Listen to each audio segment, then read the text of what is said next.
24-hour party PP. It's party people. PP.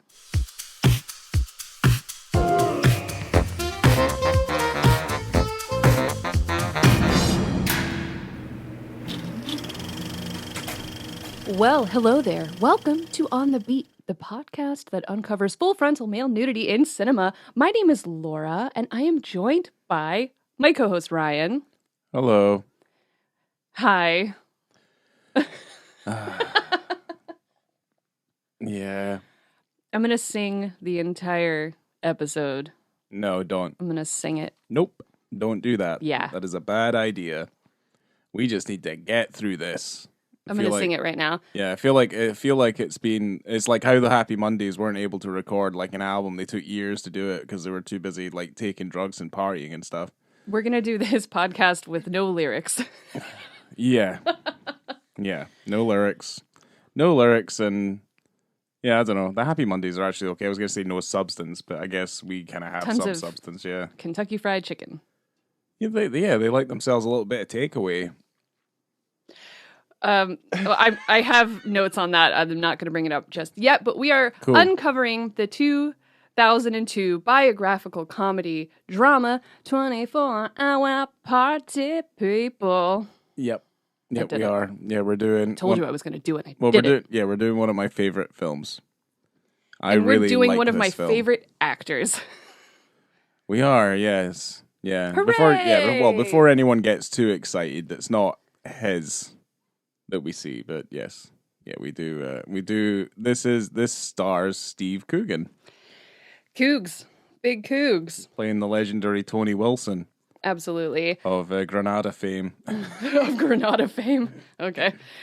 Shirley Henderson's also in this film. Patty Considine, Andy Serkis, Rob Brydon, Simon Pegg. The list goes on. It's a very, very long list of also cameos by many, many different musicians and Tony Wilson himself, and directed by Michael Winterbottom. People who lived through the Manchester musical movement of the 70s and the 80s. Manchester. It was pretty mental. It was pretty crazy. Manchester has a reputation for producing quite stellar musical talent over the decades. So, yeah. And it is directed by Michael Winterbottom. Before we get into that guy, I'm going to give you the synopsis. Yeah. It's kind of long. Ready? Okay. Manchester, 1976.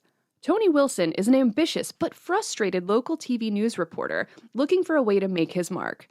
After witnessing a life-changing concert by a band known as the Sex Pistols, he persuades his station to televise one of their performances, and soon, Manchester's punk groups are clamoring for him to manage them.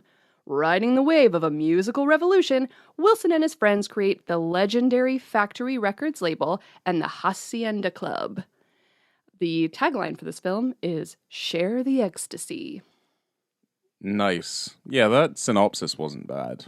Yeah. It starts off as if it's gonna be like a tome, because the minute it says a place and a year, you're like, oh fuck. It's gonna give you a place and a year later.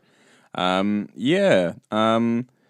really, this is kind of like a pseudo dramatization of the as close to true story of the Tony Wilson saga and his involvement in the Manchester music scene, which basically kind of sees a whole bunch of groups and bands and things come from basically an erupting kind of musical movement. So, you'll see the Sex Pistols, Iggy Pop, the Buzzcocks, I think Susie and the Banshees, the Clash, obviously Joy Division, that then was Warsaw and then became New Order, and then obviously the Happy Mondays. There's a few bands and acts here that I'd never heard of before. What was that shitty band that he was tanning their legs? Was that A Certain Ratio? Certain Ratio, yeah. I don't know if I've ever bothered with that. It also mentions the Geruti column, and I don't know who that is either. No. I mean, Well, there was also that folky musician as well that kind of keeps on coming back. Like when God speaks to him at the end of the movie, he's like, he's ready for a a greatest hits Oh, collection. yeah. His music is easy to listen to, you know. Steve Coogan as God. Yes, there's a lot of Cooganisms in this, and certainly the film itself, and I feel like it at its root, it's very organic, which in part kind of makes it feel quite visceral and quite realistic. And it kind of doesn't have much of a preoccupation with style, even though it has some relatively quite stylistic flourishes in it. Even though I think its main driving force is that it's shot relatively quite realistically because it's not intrusive like the directing style of it. Yeah, Steve Coogan said that he never had to hit a mark or find a light. There was a lot of improvisation. The only people on set typically were like Michael, the DOP, Robbie Mueller, the sound guy. They would just huddle and move around the room. And he said he would frequently do scenes and not even know where the camera was.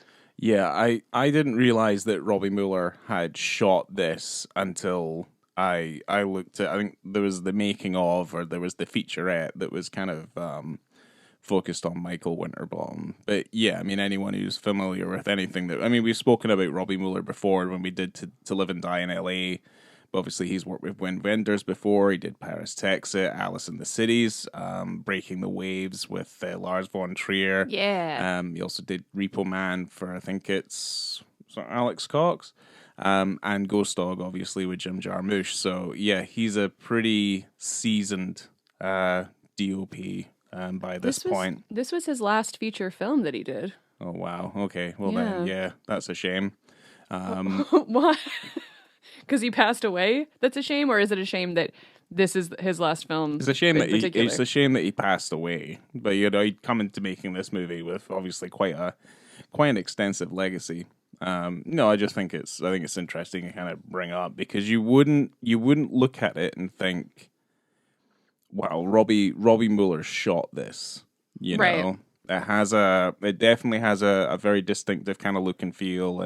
But yeah, I wouldn't look at 24-Hour Party People and think it was a distinctive like Robbie Mueller movie just by looking at it. I think that's why I was kind of surprised that he'd shot it. Mm-hmm. And it's not a slight against it. It's just that it's it's just different. Yeah, the film does a really good job stylistically, even though it's trying to not be stylistic. By virtue of the fact that like it uses different cameras, it's mostly handheld, it's shot digitally, and then it's post-processed, which I think overall does a really good job of distillating the Manchester music scene of the time. Like the energy, the color, the culture, which I think is particularly distinctive to that musical movement. So yeah. So Steve Coogan read in a newspaper that Winterbottom was going to make a film about the Manchester music scene and that he was already cast to play Tony Wilson, but Michael Winterbottom hadn't asked him yet. I mean... So he called him and he goes... Isn't that the best? He's like, hey, I hadn't got around to asking you yet. Will you do it? Well, fuck, he did. Like, Yeah, he said no, yeah. Well, yeah, this was their first film together, right? Mm-hmm. And obviously they've gone on. When I talk about obviously the filmography that they've got, like there's a lot that they've done. There's plenty of films that we've seen with them in it, basically. They did 7 more projects together. Yeah, and they continue to make projects together. So. Which you haven't even. I'm like skipping all the way through all my notes. So why don't you tell us about Michael? I will. Mr. Winterbottom. So Mr. Winterbottom, Michael Winterbottom, he's an English film director. He's had 3 films that have competed for the Palme d'Or. Including this one. Including this one. So it was the other 2 were Welcome to Sarajevo and Wonderland. He got his start working in TV, and I remember first seeing his name because he directed the Cracker pilot, the Jimmy McGovern series. The pilot was Mad Woman in the Attic. I remember that being relatively quite distinctive. His filmography is intimidating. I did write them down, and I think we are going to revisit Winterbottom at some point on the podcast. But part of me's like, I can just do this once and I never have to do it again. So I'm just going to take a nap really quick while you do this. Starting in 1989, we have Rosie the Great from TV. We have Forget About Me in 1990, which was also for TV. Under the Sun from 92, which is also TV. Love Lies Bleeding, 93. That was also for TV, which is also the name of a film that's coming out relatively quite soon with Kirsten Stewart. Family from 1994, which was for TV. Butterfly Kiss, that was 94. Go Now for 95. Jude for 96. Welcome to Sarajevo, which is what I obviously pointed out earlier, which was in 87. I Want You from 98. Wonderland, 1999. With or Without You from 99. The Claim from 2000. And then we have In This World, 2002. Code 46 from 2003. 9 Songs from 2004, which, wink wink, might also be a film that we do or not do, who knows. The Road to Guantanamo from 2006, A Mighty Heart from 2007, you know, that Angelina Jolie movie. Yes. Geneva, 2008, A Shock Doctrine from 2009, The Killer Inside Me, 2010, which is a movie we won't be doing, but I enjoyed that film. Well, I say enjoyed. It's a movie. The Trip from 2010, the TV version. I'd obviously recommend the TV version of any of those Trip anthologies. Yeah, the series are better. You get a lot more jokes. Yes, because they kind of bastardized them when they brought them over to the US and kind of made them concise and to fit into movies. Trishna from 2011, Everyday 2012, The Look of Love from 2013, Trip to Italy from 2014, which was on TV, Face of an Angel 2014, Emperor's New Clothes 2015, On the Road 2016, Trip to Spain 2017, Wedding Guest 2013, 2018, sorry. Greed from 2019, which we saw in the cinema, and we did. Hated. I didn't like it very much. No, we didn't like it. Maybe I'll watch it again, because I love Steve.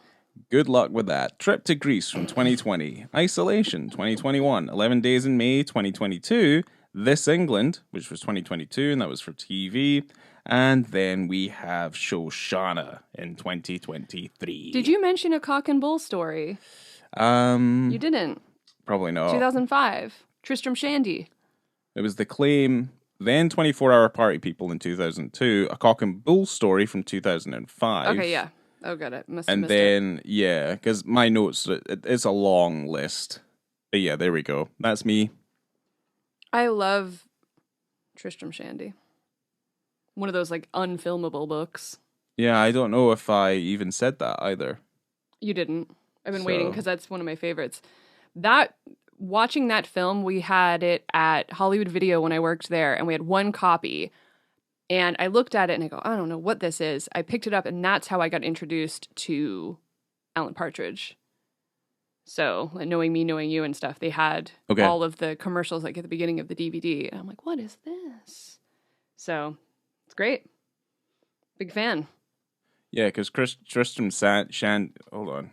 Oh, no, it was the Cock and Bull Story.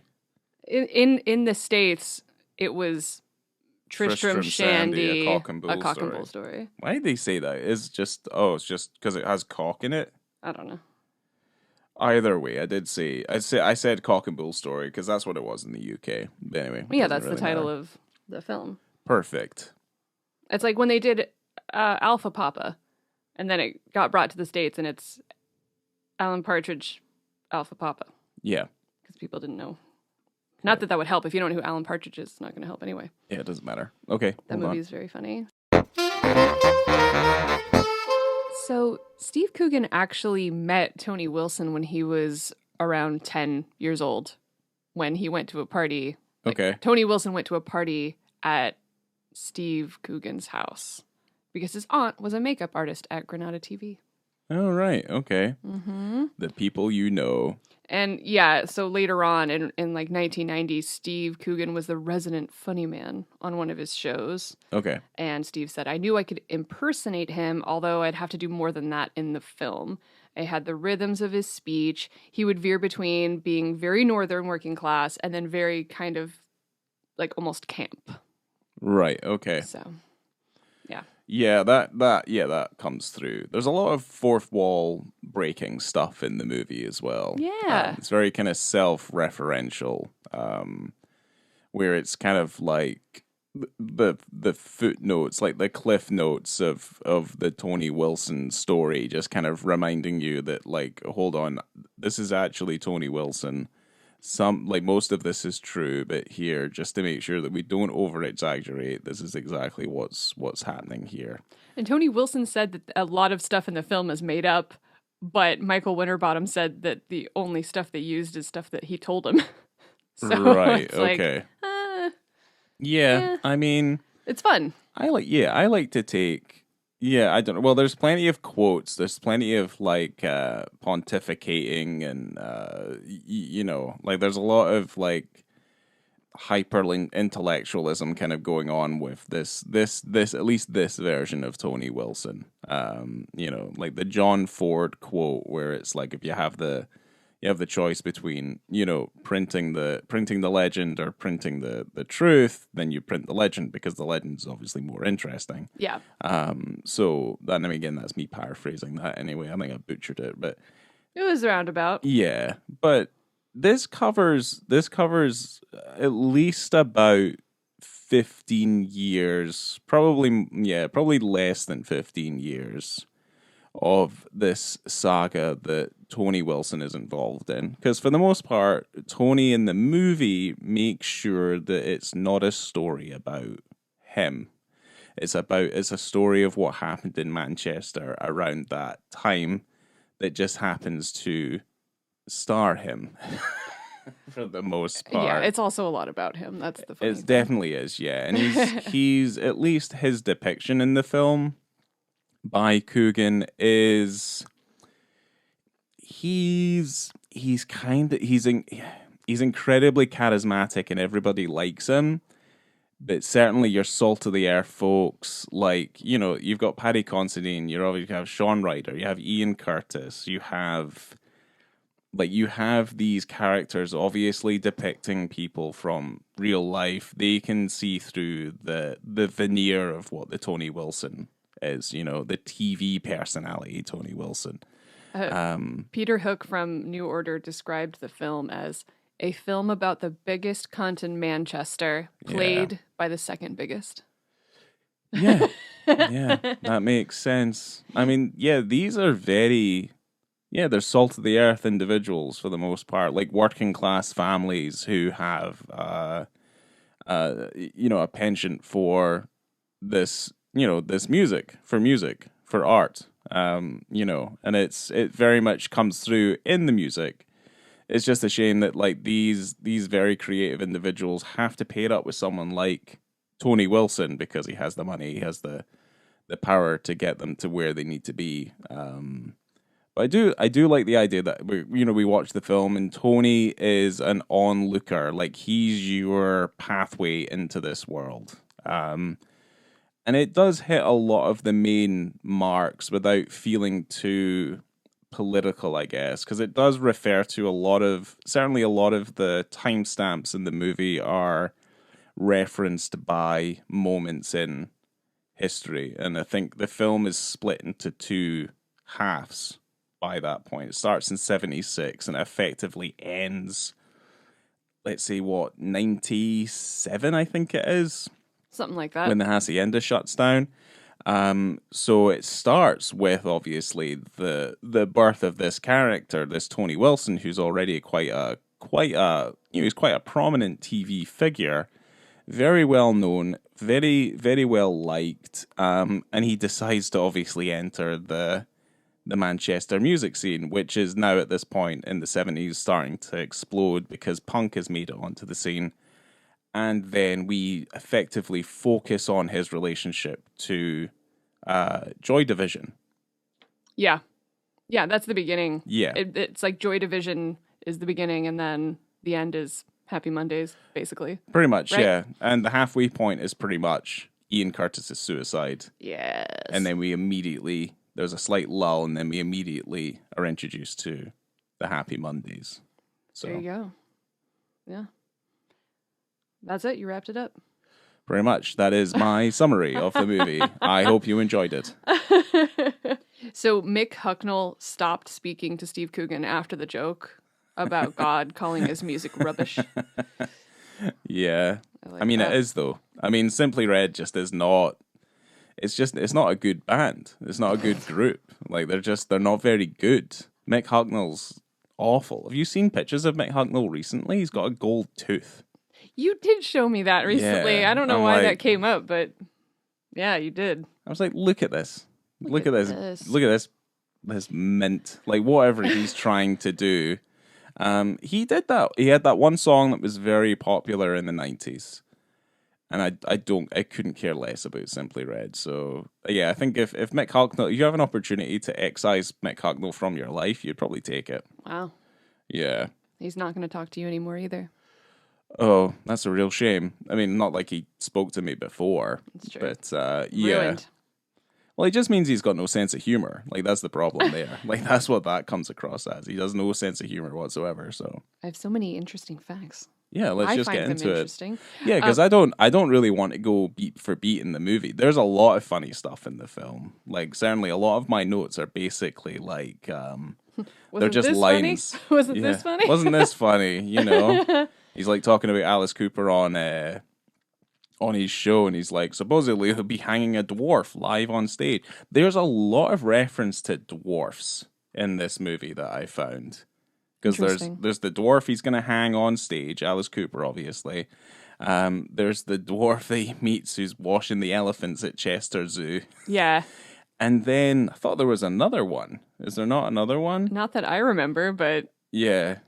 I don't. Well, how detailed are your notes on that subject? I've no idea, but I do like one of my favorite bits in the movie, and it's completely innocuous, is when they meet Peter Kay for the first time, and he's called, I think it's at Don Tony, right? He's the guy who owns the initial club, which is what effectively becomes the first, like, FAC number 1, I think it is, FAC 01.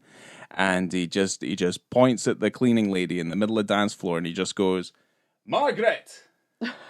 And that's it. And for whatever reason, it's so funny. One of my favorite bits in the movie, and then I guess we can kind of move on, is like how the conversation as to how they come to the name Factory. Because it's such a legendary moment. Because certainly in the Manchester music scene, like the Factory and like, you know, Factory Records and like the legacy of the Hacienda, that sort of thing. Like how innocuous it is that they come up with the name of Factory. And it's just like, yeah, I just saw a sign that said Factory closing. So we could just have something that says Factory opening. The idea was that Tony would be a slightly unreliable narrator, which we've kind of already gone over. Mm-hmm. So the writer, Frank Cottrell Boyce, and Winterbottom kind of talked about the model being Tristram Shandy, where you've got someone struggling to tell a story. So I think that's kind of interesting how Tristram Shandy was maybe always something they wanted to deal with. And then they ended up 3 years later actually making that film. Yeah, I think I like the fact that as much as this is grounded in reality, it's kind of like it's the story as told by Tony Wilson, and it's kind of quite fantastical. As much as it is true, and there are elements of it that are true, it's like the fantastic journey of Tony Wilson. Because, yeah, as much as like he tries his best to detach himself from being a prominent player in this narrative, he is a prominent player in this narrative. Like, certain wheels do not turn, certain cogs do not turn unless Tony Wilson is there to help them turn. And it's like, you know, Andy Serkis is in the movie, and he's probably the standout role. In my opinion, amazing. As Martin Hennett, the quote unquote genius, quote unquote music producer, who, you know, when he dies, his body was so big that his coffin could not fit in the hole because the hole for the grave was not wide enough. Like, he was too big for death. Like, his standout so funny. moment, he is incredible in the film. And obviously Paddy Considine doing his very best Paddy Considine as the incredibly scary manager, or was manager of Joy Division, then New Order, I think it was. So he's great. He's always great. They're he's all just so very young good. and cute. Yeah, they are incredibly young. And yeah, Christopher Eccleston's in it for like 20 seconds. He has like a quote that gets repeated later. The homeless guy on the street. It's great. Yeah, because they do that whole thing where, they reenact, very prominent moments in Tony Wilson's career, and kind of give them, I guess, a little bit more artistic weight. So, Anthony Wilson used to present Wheel of Fortune in the UK, which is where I remember him from. I don't remember any of these other shows and stuff. I was far too young. But yeah, I do remember Wheel of Fortune. So a lot of these moments, like these weird pieces that he gets sent to do, like the elephant and the duck herding the sheep. Yeah. Why a duck? And then obviously was it the crier? Is it the crier? Is that what they call him? The town crier. The hang glide. The hang glide. Yeah, and it's like the amount of artistic weight they put on these moments as well, which I find very amusing. I do feel like a lot of the movie is a little fantastical purely on the basis so that people can find it funny, because it's so ridiculous at points that it's just a bit barmy for the most part. A really fun way of doing a musical biopic, essentially. Yes. Just turning it around, kind of using Tony as a TV presenter and bringing that into the narrative, and kind of using the film as, he is the TV presenter of the film, and kind of bringing us through. It's very, I love the moment later on where he's like, oh, did you notice that some of the real people we're talking about are actually in the film? And then pointing them out to us. In like hidden roles. Yeah. Because I can't remember her name, but the girl, the woman who's like the backing singer for the Happy Mondays was actually the backing singer for the Happy Mondays. That's great. And she reprises her real life role in obviously the recreation here. I do like that. Effectively, what 24-hour Party People is if you've seen any kind of modern comedy show, it kind of falls into a lot of the trappings of that. It's like handheld camera, mostly improvised, and it's kind of a little bit more ridiculous than you want it to be. So it's not very much. It's kind of very much like, well, I think it falls into that camp. I think like The Thick of It, or The Office, or even parts of Alan Partridge, like Early Partridge. I think it falls squarely into that, where it's mostly dialogue heavy and it's not particularly visual comedy. Right, because they're playing it straight. Yes. Because you can't play it as a joke, because that doesn't make sense. Yes. That's not funny. So that's kind of where I kind of feel like it falls under. Because there's some weird stuff in this movie as well. Aliens and stuff? Aliens turn up and like, like Shaun Ryder has a vision and there's an alien and the spacecraft has Bez on it. And then Bez shows up and everyone's like, it's fucking Bez. I was just thinking about Velvet Goldmine when that happened. Yeah. But yeah, spaceships. This film's better than Velvet Goldmine, but yeah. They're different. They're different. They are different. They have their value. Yeah, this film just I have a little bit closer to this film. Yeah, you love this. I love this film so much, yeah. Before we get into any other thing, I just want to say that they recreated the hacienda basically to scale. And one of Steve Coogan's first gigs was actually at the hacienda in 1986, where he opened for his brother's band. Oh, shit. And he said he got goosebumps when he walked in to that set for the first time because it was just so perfect. Yeah. The way they had done it. Well, it was, I think it was torn down, right? Or it was repurposed. Because, the end of the movie is when it gets repossessed, basically. Steve Coogan said that there was no legendary last night as depicted in the film. He got to do his climactic speech for that scene. They got it out of the way with a clear head, and then he said he took half an E after. It was an immersive experience. Wow. And they weren't particularly well behaved. All right. Well, there you go. They partied. So that never happened. Apparently not. No, it just got repossessed, and that was it. But the actors did party. Good. So 1,000 Mancunians did not. What was the line again? May 1,000 Mancunians bloom. Yeah. Yeah. So they did not bloom in real life, which is a shame. That moment in the movie where Tony goes into the back of that shaggin' wagon.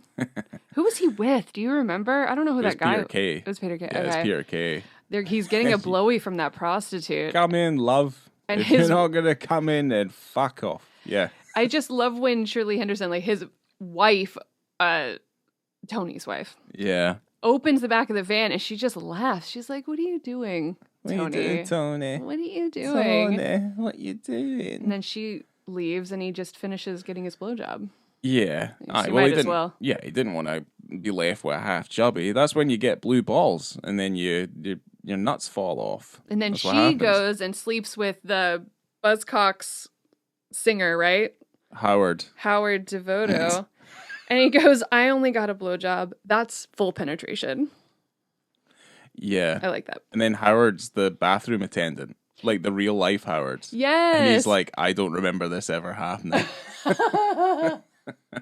So I do, there's little moments like that where I'm like, yeah, you know what, like this is perfectly fine. We have the special edition DVD, which is the 2-disc from God knows how long ago that was released when I picked it up, but it has a visual commentary of many of the original players watching the movie. We didn't watch it all the way through. Of the musician, the musicians, like the primary players in the actual real life story, who are sitting and watching the movie. So I would be interested to watch that all the way through. It just, it feels like we weren't prepared to watch the film twice. Not today. Not today. But yeah, certainly that looks like it's interesting. I'm sure you get a lot of truths. A lot of secret truths. Or not, or no truths. Yeah, they'll just be like, nope, I don't need to talk about this.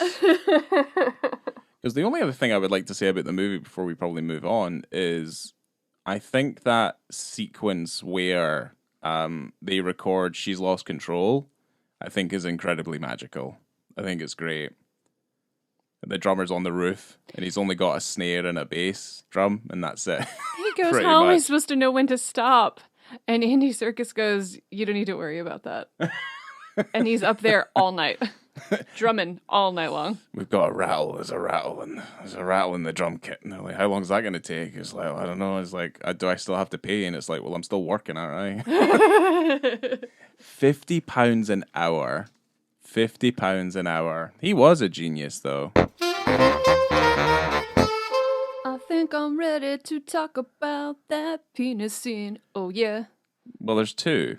The first one. Okay, good. I don't have any more songs.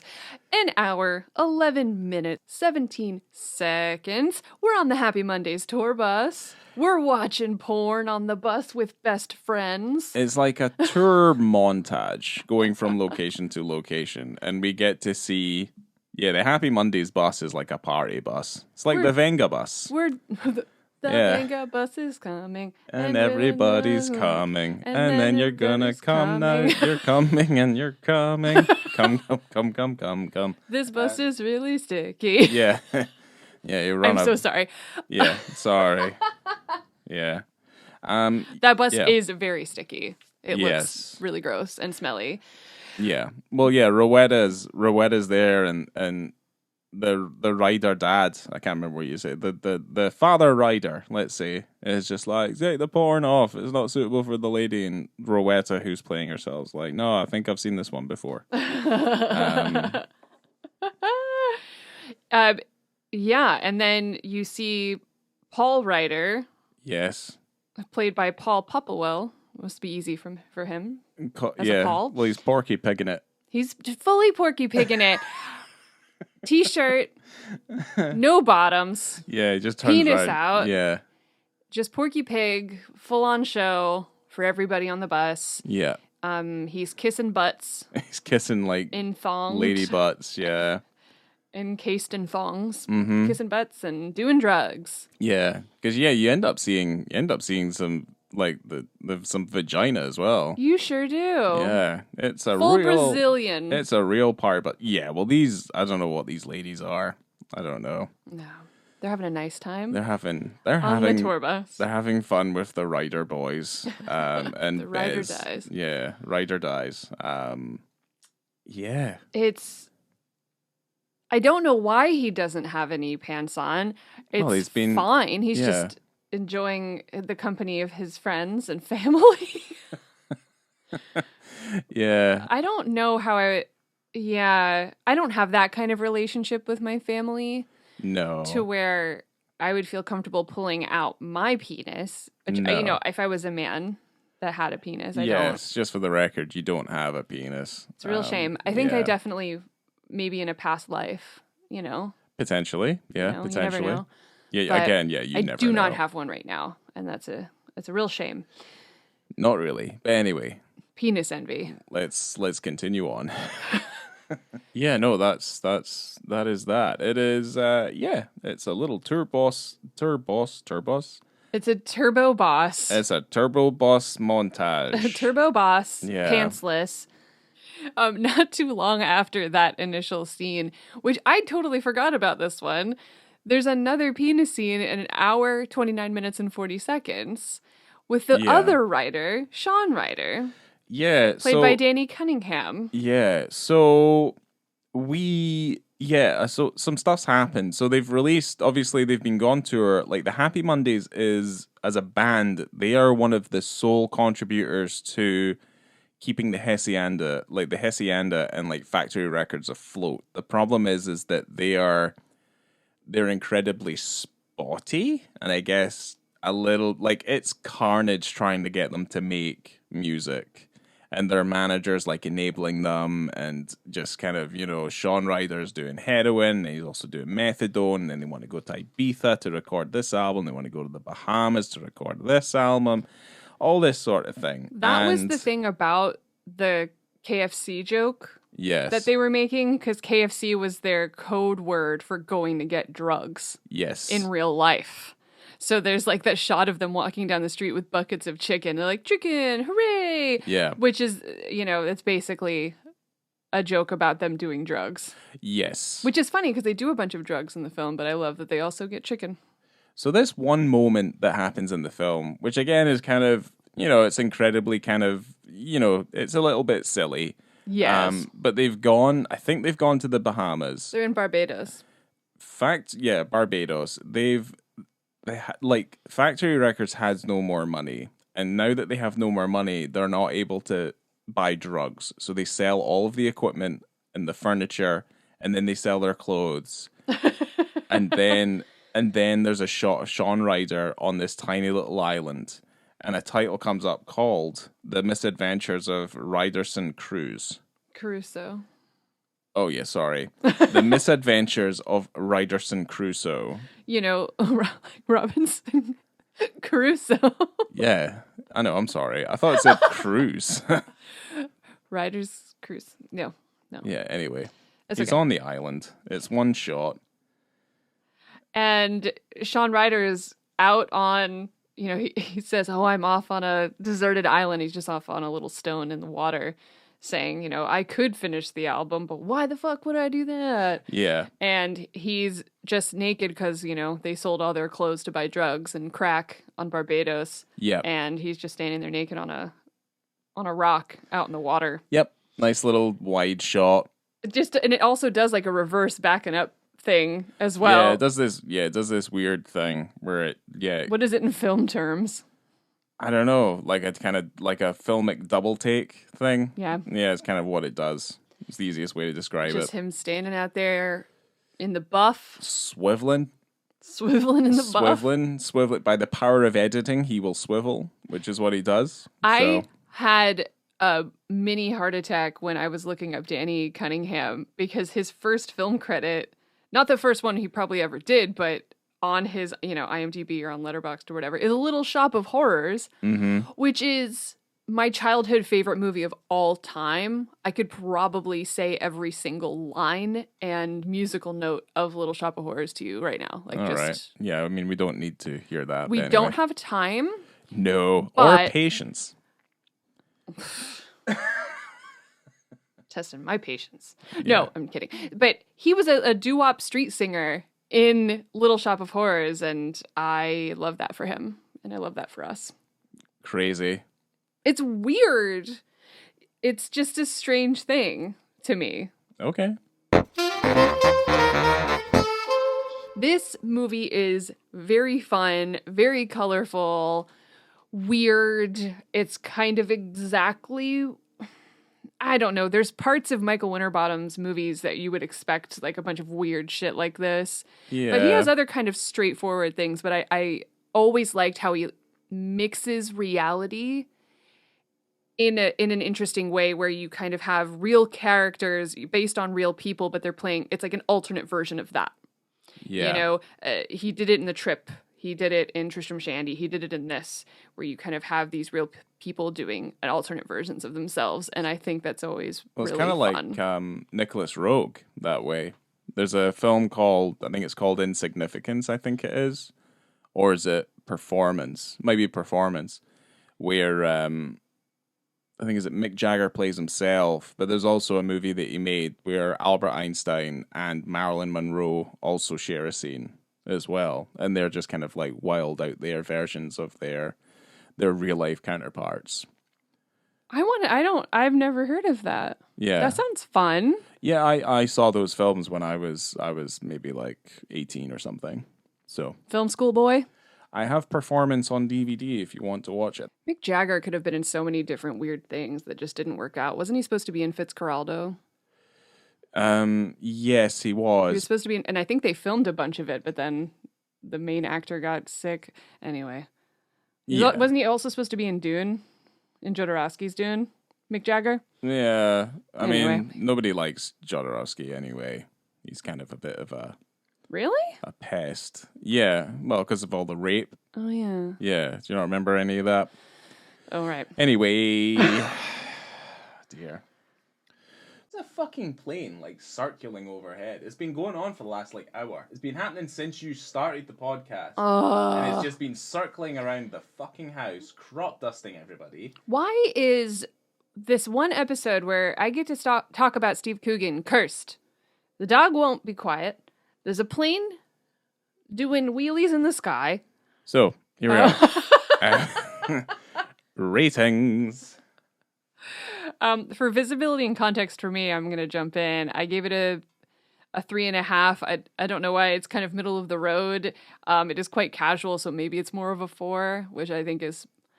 It's a weird bit of casual nudity where you just wouldn't expect it. It's also kind of fun because it's a Porky Pig situation. Yeah. Which you don't get too often in real life, you know? No, you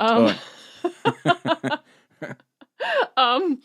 So, It's weirdly uncomfortable being in a Porky Pig sort of situation. Like, I've never... Like, if I've been in the midst of taking my clothes off and I do my bottoms first, I don't feel right having my top on but having no bottoms on. It feels odd. It's underwear and a top is okay, but it just doesn't seem like that's the order of things, how you would take clothes off. Yeah. Go top down. Yes, that's usually I go bottom up. Well, so you're very familiar with the Porky Pig. No, as in like when I dress myself, I go bottom up. Yeah, but then when you take them off, you go top down. I go top down, yeah. Yeah. Interesting. But sometimes when I do it out of order, it makes me feel weird. I don't like it. Yeah. Yeah. Huh. Just feels kind of odd. Well, this guy didn't feel odd about it at all. No. And I'd probably second that. I'd probably give it like a 3. Yeah. It is casual and it is very unexpected. But for the level of like carnage, it's kind of like the least weird thing about the whole thing. Because they're taking drugs. They're there's half naked women running around the bus. There's porn on the TV. Like, it's not, it's very much within context of what's going on here. There's definitely more female nudity than male nudity, but it's not as bad as some other films out there, No. at least because you have two instances of male nudity of two different people in completely different scenarios. Yes. So, I don't know. And they're not sexual No. either. So No, they're not really at all. And certainly kind of moving on to the quip, the misadventures of Ryderson Crusoe. See, I got that right that time. It's kind of, it's just is what it is. It's like probably, it'll be less than a 3 probably for that. Be like maybe a 2. Because it's very far away, and we didn't even realize that it hadn't crossed the radar. The only one I had remembered was the bus nudity. Yeah. So this one we were both watching and go, oh yeah. Yeah, there it is. Oh, look at that. Yeah. So it's all contextual. Like, it makes sense that they're there. But certainly the second one's definitely for laughs. It's a quip, yeah. It certainly when that title comes up and stuff like that, it's not meant to be taken seriously. So I'm interested to see what you rated the film, because this is a very close to your heart type of movie. I gave it a 4. I think it's very good. If I were to elaborate, I think that everyone is so good in it and so memorable. Steve Coogan is always wonderful. I love him. He's great. We're going to go see him later this year. I am very excited. He's good in this in real life movie. Yeah, he's really good in the film. He's good in all the things. And he's always this blossomed a beautiful relationship between he and Michael Winterbottom, where they got to do a bunch, like 8 projects at least together. I don't think they're doing any more trips, unfortunately, because they did 4 so far, and they're all pretty fun. But I think that's really cool. Also, Rob Brydon, like that relationship also turned into really fun things because they've done a bunch of stuff together as well. Yeah, Rob Brydon's in it for a couple of sequences. He's great. Yeah, he's good. I gave the film a 5 because I've always really liked this film. Yeah. Like, it's been a kind of, I like the fact that it's weird. I think I find it stranger that, I don't expect that, because there's interviews and stuff with Michael Winterbottom and like what he's interested in terms of like films and things like that. So he's very much kind of into realism and realistic things. And there's a lot of stuff in this movie that's quite wild and a little bit madcap in certain ways. Like, certainly for someone who doesn't have a preoccupation with style, this film is incredibly stylish. And I think the thing that sets it apart a little bit is the fact that it is stylish. And I think films of this time, certainly British independent films, they're kind of flooded full with a bit of style. So, I kind of clash a little bit with that. But I've always enjoyed this because I've always enjoyed the story. And I think the story is told particularly well.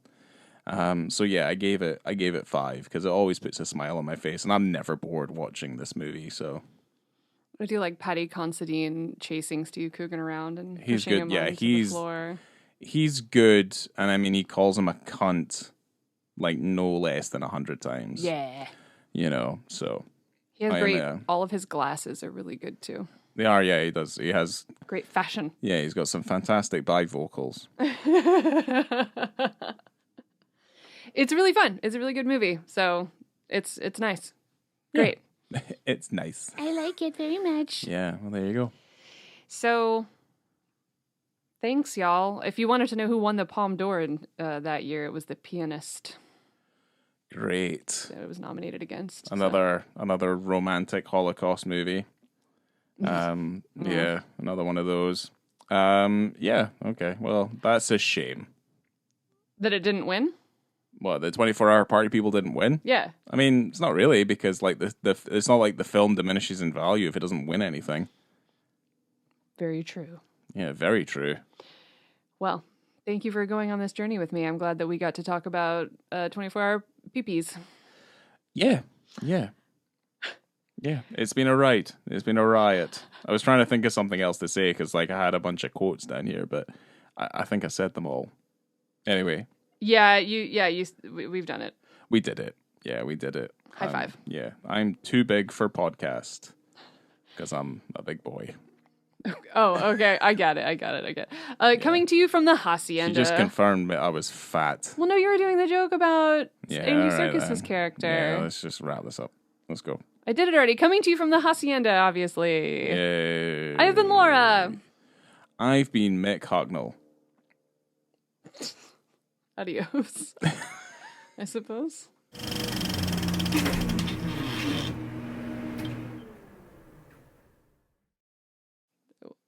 That was it, yeah. God damn it. Why? Shut the fuck up!